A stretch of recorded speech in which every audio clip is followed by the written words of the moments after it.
Welcome into the college football every game on the board podcast. Bowl season is upon us. We are hitting the first 12 bowl games here up through South Alabama, Western Kentucky on Wednesday. And we're starting here at the top of the card, Miami of Ohio versus UAB, with our first and only handicapper for the top of the bowl card. That's Matt Josephs from sportsmemo.com. Follow him on Twitter at midmajormatt. Matt, welcome in. How you feeling?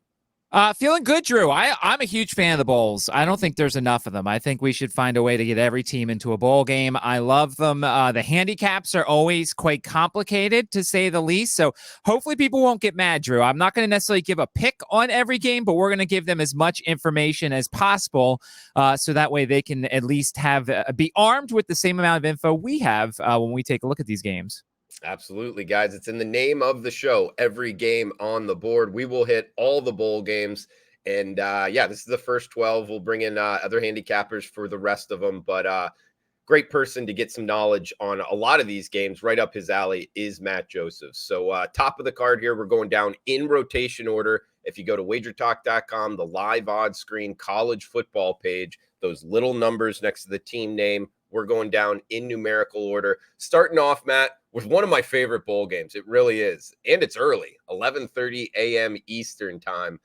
201, 202, Miami of Ohio, and UAB. Thompson-Robinson Stadium. That's in the Bahamas. So the only bowl game not in the United States of America is this one. And we get UAB minus 11-point favorites, 45 being the total. I say it's my favorite bowl game. One, because it's the first bowl game, but also because it's in the Bahamas. I think that would be really cool. And it's kind of like it almost looks like a high school football stadium. I don't know if you remember in years past, but they got that track around the stadium. It's like little stands. It looks really cool. It's usually windy too this time of year in the Caribbean. Keep that in mind. We do have a low total, but the MAC, Miami of Ohio, representing them here. Miami of Ohio at UAB. What are you thinking? So I'm still mad at last year's game. Last year was Middle Tennessee and Toledo. I had the team total under for Middle Tennessee because they were starting like their 7th-string quarterback and Toledo couldn't shut them down.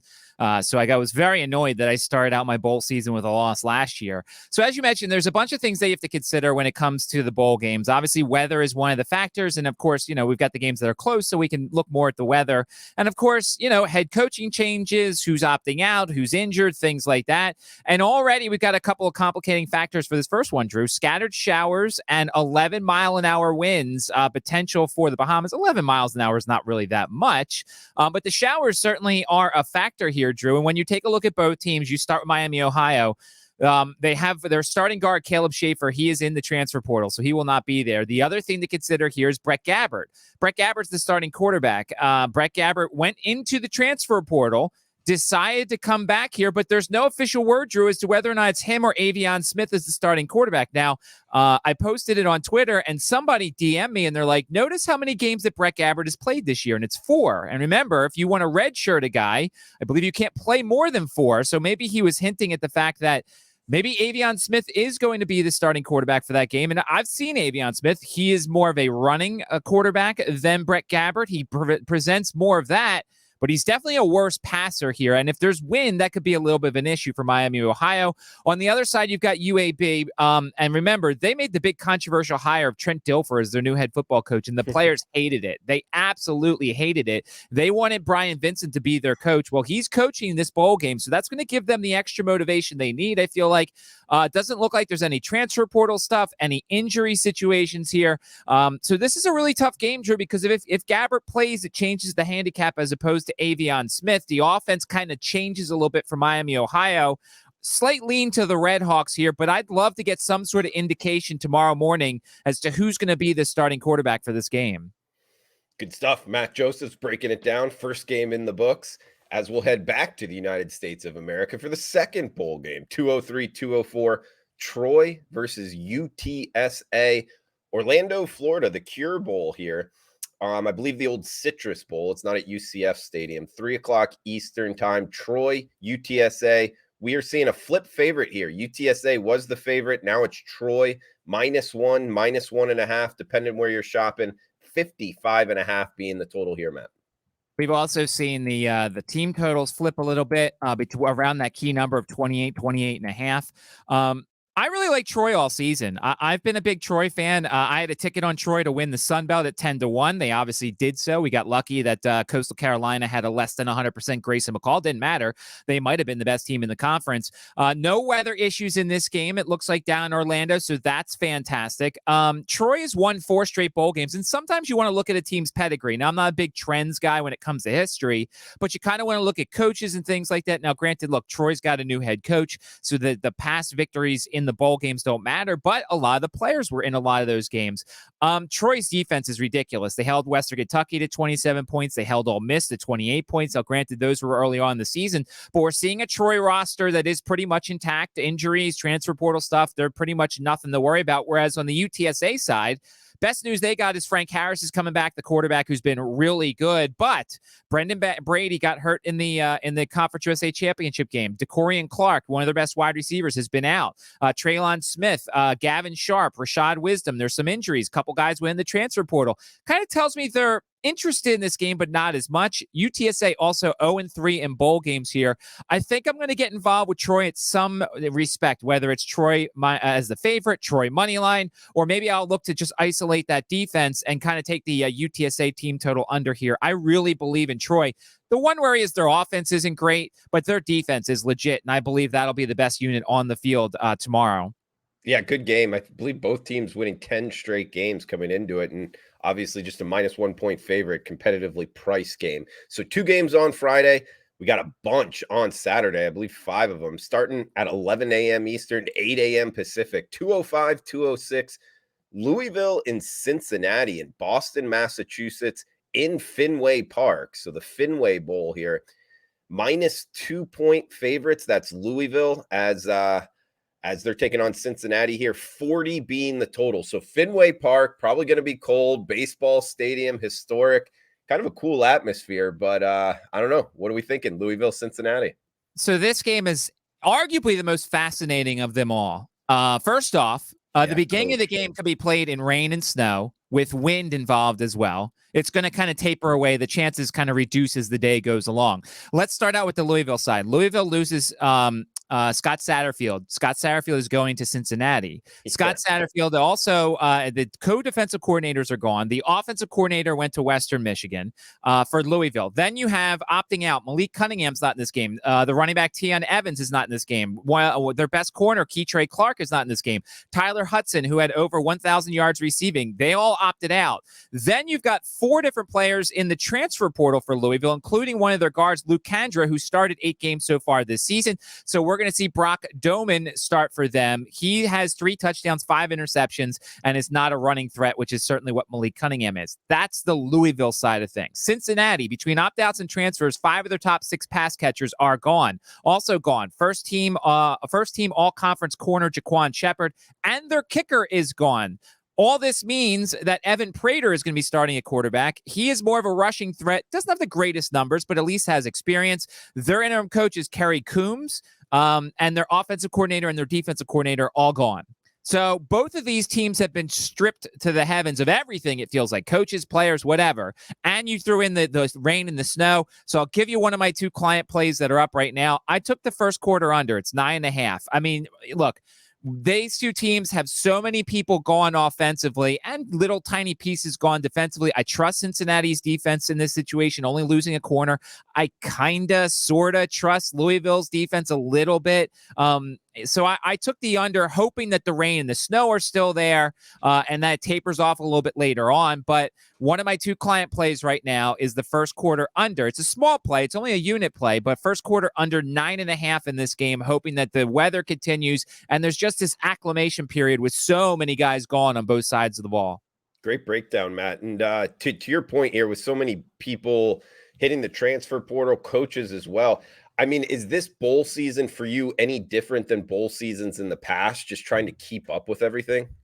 No, but it's the reason why, if people bought, because my bowl package is discounted on sportsmemo.com, it's why people haven't seen very many. I feel like there's 2 schools of thought, Drew. There's the people who jump on the numbers early and try and predict who's not going to play, try and predict what's going to happen. And then there's people like me who sit there and say, all right, I'm willing to let go the worst number to not play a game because I need all the maximum amount of information that I could possibly get. We're still seeing people opt out, and we're still seeing suspensions and coaching changes and all this stuff. That's why my plays for tomorrow probably won't be up until tomorrow if I play anything. That's the other thing. I don't play every bowl game. No. I mean, unless you're full-blown degenerate wanting to get down on every game, yeah, don't necessarily recommend that. All right, last thing here. Louisville, their head coach Scatterfield leaves to Cincinnati. How big of a part of the handicap is that?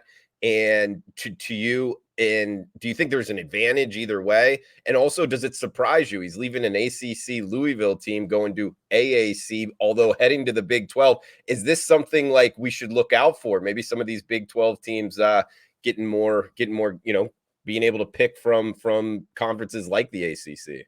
Nah, I don't think so necessarily. And he already said he's staying away. Like, he's not doing anything on either side. So he's going to be fair here and he's not going to go to Cincinnati and tell all the secrets for Louisville. So he's staying out. It's more the coordinators being gone too from both sides. Like, that's the crazy part here, is that literally you're going to have new coaching staffs and a bunch of players opting out and injured. So that kind of makes this game fascinating. I'm sure there's a full game angle here somewhere, but I'm going to isolate the beginning and kind of hope for a really slow start. All right, next game up, 209-210, BYU SMU, 64 being the total, -3.5, -4. That's Southern Methodist, that's SMU. Dream Style Stadium, Albuquerque, New Mexico, the New Mexico Bowl, 7:30 Eastern, 4:30 Pacific, BYU and SMU here, Matt. Really cold in this game. That's the weather for this one. So here's the interesting. We'll start with the easy one. SMU, the only opt-out they have is their number one wide receiver, Rashee Rice, 96 receptions, 1,355 yards, and 10 touchdowns. They'll be able to be fine. SMU has plenty of other, but that's the only guy. So that tells me that for the most part, SMU really is excited for this game. Their defense is a bit of an issue. BYU has seen two guys enter the transfer portal, including their second leading tackler, Keenan Peely. Injury-wise, one of their wide receivers, Hill, 36 catches on the season, not going to play. It looks like, if you read the quotes, Jaron Hall's not going to play in this game, and his backup quarterback is already in the transfer portal. So it would be the third stringer, Cade Fennegan, who used to be at Boise State. He would get the start. Other guys who are injured, linebackers Max Tooley and Peyton Wilger.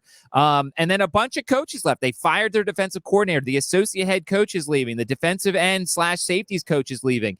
So BYU's in a lot of flux here. I'm going to wait. Obviously, this was on Saturday till it's a little closer. I may consider BYU's team total under. It scares me that they're even a third string quarterback in there, a bunch of injuries. They do run the ball really well. We know SMU's defense isn't very good, but this seems like a BYU team that's kind of like, how excited are we really for this bowl game? So I'm going to potentially take advantage of it, maybe look at their team total under if I think that SMU's defense can slow them down even a little bit. 211, 212 up next, guys. 3:30 Eastern, 12:30 Pacific. The Jimmy Kimmel LA Bowl, SoFi Stadium, Inglewood, California, the home of the LA Rams, and at least for now, the LA Chargers. Fresno State and Washington State, 52 being the total. Fresno State -3.5 point favorite. They've taken a lot of money over the last week, 10 days here, Matt. Fresno State, Hainer likely going to be playing their quarterback. What are you thinking here? So this was the other my client play. I'm not going to give it out, but I'll give plenty of information here. Fresno State has only one guy in the transfer portal. His name is Cole Sanders, 32 tackles.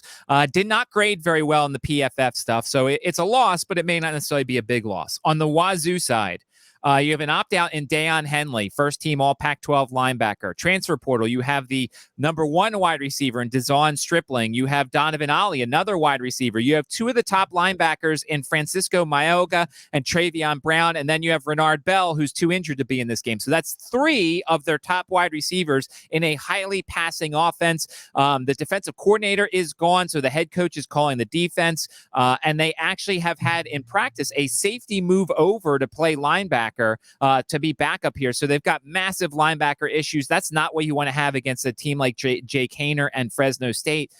There's no weather issues in this game, but as you can tell, Wazoo is not going to be anywhere close to 100% for this game. And Washington State's offensive coordinator just took the North Texas head coaching job pretty late in the stage. Factor, yes. So, yeah, a lot going on there for Wazoo, and you can see why, guys, the money moving here on Fresno State. We got next game up, Saturday, December 17th, still 2 left. I have 3 left, actually. So we are jam-packed for Saturday football here. 2:13, 2:14, 5:45 Eastern, Rice and Southern Miss, Hancock Whitney Stadium in Mobile, Alabama. 45.5 being the total. We're seeing Southern Miss -6 or -6.5 point favorites, Matt. First off, scattered showers for this one. So that's something to potentially look at as we head closer to Saturday. What's the weather going to look like? How much rain? Is it going to be heavy rain, cold rain, whatever? No news on the Southern Miss side in terms of transfers, injuries, and everything. That kind of tells you a lot about how excited they are for this game. Their defense is nasty. Their offense is atrocious because they've had quarterback issues once again. So you kind of want to focus in on their defense here. Rice, you look on that side. Quarterback, we don't know who's going to start. TJ McMahon is questionable. Their backup has been a little banged up and is not necessarily going to be available. So AJ Padgett, who is their third stringer, is getting some reps. Luke McCaffrey, the everything wide receiver for this team, there's a chance he might play in this game after missing a bunch. So Luke McCaffrey might help legitimize this offense a little bit, but at least as far as I'm concerned, I'm probably, if I play anything, going to look at Rice's team total under, and people are going to wonder why take so many team totals as opposed to game unders. This way, and this has been the strategy if you haven't watched this all year with me, is kind of just isolating the best unit in the game and just basically depending on them. I don't need to use the Southern Miss offense or the Rice defense or anything like that. The Southern Miss defense is going to be the best unit in this game, and Rice's offense potentially with a third-string quarterback. Kind of want to isolate that and just take advantage of that in the Lending Tree Bowl. 2:15 Eastern, 11:15 a.m. Pacific. That's local time. Las Vegas Bowl here, Allegiant Stadium, Las Vegas, Nevada. SEC and Pac-12, Florida Gators, Oregon State Beavers. 52.5 being the total. Oregon State -10, -10.5 point favorites. Cool to see the SEC and Pac-12 playing. Any interest in Las Vegas? Yeah, this is you're getting Florida by name, but you're not really getting Florida. Anthony Richardson is opted out for this game. Osiris Torrance, the first-team All-SEC offensive lineman. Linebacker Ventrell Miller, the best linebacker on the team, and Justin Shorter, the wide receiver. They all opted out. There are 3, 6, 7 guys in the transfer portal, and the backup quarterback is also not available. So Jack Miller, the former Ohio State recruit, he is going to start at quarterback for Florida. This feels like one of those years. What was it, Drew? Last year, 2 years ago, when Florida played and just barely was there. This feels like another thing.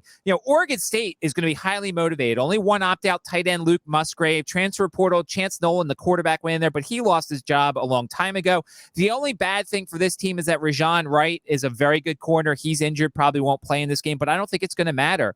Normally, I'd lean to the SEC here, Drew, and I think people will blindly see this and be like, ooh, Florida +10 against the Pac-12.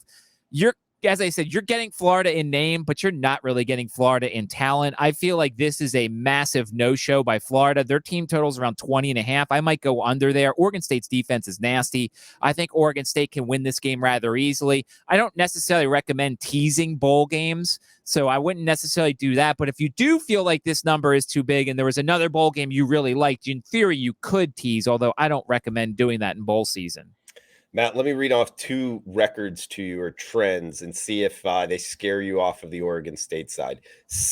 Over 61% double-digit dogs in bowl season have covered since 2008.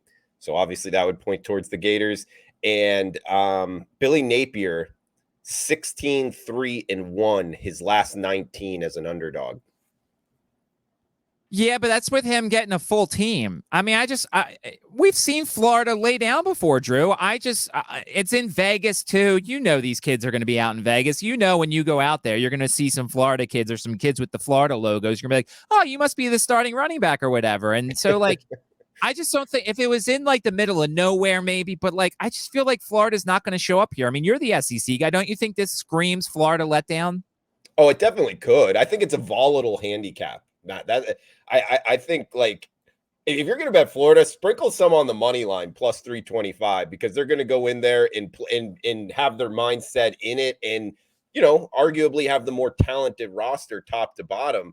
But at the same time, you bring up a good point. A couple years ago, I believe it was against Oklahoma, and they just got boat raced. They pretty much laid down. So Yeah, I think it can go one either way. I don't know. I bet Florida plus 10.5 and plus 320 on the money line. So just kind of letting it roll. Not a huge bet, but hey, is what it is, man. That's what makes a market. We got Saturday, December 17th, still 217, 218, Boise State, North Texas, Toyota Stadium, Frisco, Texas here. Minus 11. That's the Broncos. Boise State there. 59.5 being the total. North Texas, the mean green. Kind of surprising firing of Seth Luttrell. They just hired the OC from Washington State now. I don't know. What are you thinking here? Boise State, North Texas. Yeah, the players weren't thrilled with the firing, and I think it's interesting though. At least on the positive side, Austin Oon, who's like 57 years old, Yeah. said he's declaring for the draft after the game. He's going to play in the game, and I think that's a little motivation factor there. But man, I needed him to do a little bit more in that Conference USA Championship game, and he was awful. Now I know this is a team that's a run-based team that just kind of uses the throw to keep people off the pass, but man, this is ridiculous. And then you got Boise State. Boise State for the most part is intact. I'm guessing they're going to be excited for this game. I think the only factor that kind of helps North Texas is that it's in Frisco, Texas. But Boise State's the way better team, and I think the line kind of shows you that. You bring up Austin Noon, I guess declaring for the NFL draft after. Do you think he has a shot at making a roster or maybe CFL and anything like that? Or No, he's 29. I mean, he may make a roster, but at 29, he's not going. He better start right away because no team's drafting a 29-year-old and then just kind of waiting and letting him develop.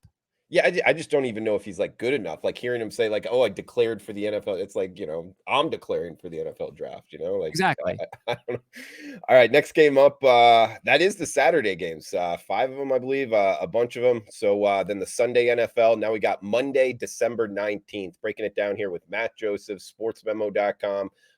Connecticut and Marshall, 2:30 Eastern, 219, 220 the rotation number. Brooks Stadium, Conway, South Carolina. 41 being the total, minus 10. That's the Thundering Herd as the home team. But I believe this is where Coastal Carolina plays their home games. UConn and Marshall here, Matt. I think this all depends on Marshall's motivation. If they want to be there, they should win this game rather easily. Between Laborn and Alley as their running backs, they're just – UConn's a great story, Drew, and for the most part, they're intact. Nathan Carter, the third leading rusher on the team's in the transfer portal. They may get a couple wide receivers back, but if Marshall wants to be there, they should win this game rather easily. I'll tell you this, that at least on DraftKings, where I get most of my team totals, this is not out yet. I'll be very interested to see what the UConn number is. I just think it's a great story. I think they'll be highly motivated, but Marshall's defense is top notch. I'm hoping for like a 14.5. Maybe like a 15.5, maybe, or 17.5 if I'm lucky. I don't think it's going to get that high. UConn, great story, but if Marshall wants to be there, they should smash UConn in this game. Weird to see UConn in a bowl game. Rice as well. We're getting some new blood here in bowl season. 3:30 Eastern, Tuesday, December 20th.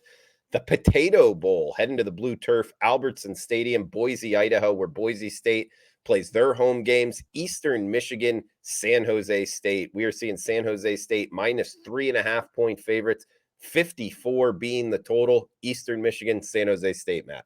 Well, the best part is I got no transfer portal news, no injury news on either of these two teams. So you're going to get a highly motivated effort. Now, down the stretch, San Jose State was a money burner, at least in terms of covering. They struggled to cover. But what do we always talk about, Drew, when we have Eastern Michigan games? Every game is a one-score game. And Chris Creighton is like unbeatable against the spread as an underdog. It feels like every game, it's like, they're like a 10-point underdog, and somehow they have the ball down 7 or 8 every single time. So lean would be to Eastern Michigan here. I actually kind of like the over, Drew. Once again, it's a little far to kind of say, ooh, this is what the weather's going to be, so it kind of changes my handicap. I'm going to wait until a little bit closer to lock it in just to make sure there is no weird weather or it's not ridiculously cold because, as you said, it is Boise, Idaho. But I would kind of lean to the over here, Drew. I think you get two motivated teams. San Jose State's defense is solid. Eastern Michigan's defense, not as solid. So I think Siobhan Cordero should be able to move that offense up and down the field a little bit. But as I said, Eastern Michigan's very good as an underdog, and they'll be motivated to be there. He's Matt Joseph, sportsmemo.com. 2 games left here, guys. Check him out. He's 102-62 in college football, having a great season. The most profitable handicapper in college football on sportsmemo.com. Also the most profitable the last 3 years. His bowl package is discounted, so check him out. Matt Joseph, sportsmemo.com, at midmajor Matt on Twitter as well. Next game up, heading to South Florida. Matt, this is a game I think I'm going to attend in person here. 7:30 Eastern, 224. The Boca Raton Bowl, FAU Stadium, where FAU plays their home games. Toledo and Liberty, -5. That's Toledo. They've taken money, 4-point move from the opener of -1, 54 being the total. So, of course, Hugh Freeze taking the Auburn job. Liberty, what's going on there? And if you have to give a side for somebody going to the game, which side would you point them towards? So, I mean, both sides have quarterback questions, although I'm guessing Daquan Finn is gonna start for Toledo once again. He was good enough against Ohio, even though he was dealing with some hamstring injuries and things like that. And then on the Liberty side, in terms of the transfer portal, a linebacker, Ahmad Walker, 64 tackles, a wide receiver, Javion Lofton, 10 catches. Their head coach is going to be Josh Aldridge, who's been on the staff a while. And my Liberty guy tells me that the kids really liked him. They wanted him to be the new head coach of the team. Jamie Chadwell, of course, taking over there. And, of course, the question mark for Liberty is who's going to be the quarterback. We've seen 3 different quarterbacks so far this season. I believe all 3 actually played in that last game against New Mexico State. Terrible effort by the team, but I'll excuse it a little because that's when the Hugh Freeze news started to come out a little bit. Obviously, Boca Raton, Florida, Drew, once we get closer, the weather becomes potentially a factor, wind, rain, that sort of stuff. So that, look, it's 5 days away and the weathermen can't get the next day right. So I don't necessarily want to be like, oh, I can't make a play. Because as I look right here, it says scattered thunderstorms. But Drew, that's the weather for like every day in Florida. So I kind of like Liberty. I think there's a little bit of value in Liberty. I'm going to make sure to talk to my Liberty guy before when we get closer to see if anything, how practice has been. Does this team want to be there? He said when they got this bowl assignment, he's like, yeah, they want to be there. So I think there's some value potentially with Liberty in this one, but I'm going to wait to lock it in a little closer to make sure the weather's what I want and that my Liberty guy says like, hey, they've been enjoying themselves down in Florida. All right, you got a Liberty guy here. What about Liberty? Because they're not a team that I've really bet a bunch, Matt. Offensive and defensive lines, are they strong up front or not so much? Well, there was one defensive lineman that they thought was going to opt out to go to the draft. He's already said he's playing in the game. So as I said, when you see guys with potential futures stay at school and want to play in a game, it tells me maybe that's what's going on around the school. So I'm kind of happy about that. Liberty's offensive line, I think, is pretty strong too. I just think, I think Toledo probably wins this game, but at 5, or if it goes higher, I think I like Liberty at that number. But once again, a couple of things I still want to see. That's the one problem, Drew, with doing this podcast now, 5 days later, is that there's a lot of things that could change with regard to opt-outs and things like that. But right now, I'm leaning Liberty. I haven't locked it in yet. All right, last game here, guys, for this section. We'll be back next week with the kind of next slot of games in bowl season, every game on the board. Please smash that like button if you're liking the content, and please feel free to reply below. Any questions, we'll answer them on the next episode. We got South Alabama, Western Kentucky here. Good matchup, Matt. 225, 226, 9 o'clock Eastern on Wednesday. Singled out game here for Wednesday. -4, 56 being the total. Likely a lot of tickets written. What are we thinking? USA, WKU. Well, so this is where betting early in this game, got you some value potentially because when this game came out, Austin Reed was leaving Western Kentucky. The thing went up to 8, and now Austin Reed has said he's coming back, and he's starting in the game, and the number's back down to 4.5. So this is why, Drew, I feel like I can't react as much as everybody else does. Now, if you got Western Kentucky +8, you're feeling really good because obviously it's at 4.5 now. But if you got South Alabama -8, you're now looking to hedge a little bit, which is not, I don't hedge my games. And the couple concerns for Western Kentucky, Austin Reed is coming back, so that's good. Joshua Simon, their tight end, at 18 catches as the season went along. He's in the transfer portal. 2 starting offensive linemen are in the transfer portal, which is not good against South Alabama, who's got a really good defense. I like South Alabama's offense. To me, Drew, this feels like it's an over or nothing here. With Reed back, there's been very few offenses that have slowed them down. Western Kentucky is Western Kentucky's offense is really good. Their defense is a little bit shaky. To me, the only way to play this game is an over. But at 56, I'm not that scared right now, considering Reed's coming back, and he's got all his offensive weapons outside of Joshua Simon at tight end. So right now on the 15th, I'm looking at the over, but that's also could change 6 days later. Matt Joseph, sportsmemo.com, at Midmajor Matt on Twitter. 102-62 this year in college football. Most profitable Sports Memo handicapper in college football. Also the most profitable over the last 3 years. Check out his bowl game special, discounted right now. Matt, any closing thoughts, final thoughts before we shut it down? And is your best bet first quarter under 9.5, Cincinnati and Louisville?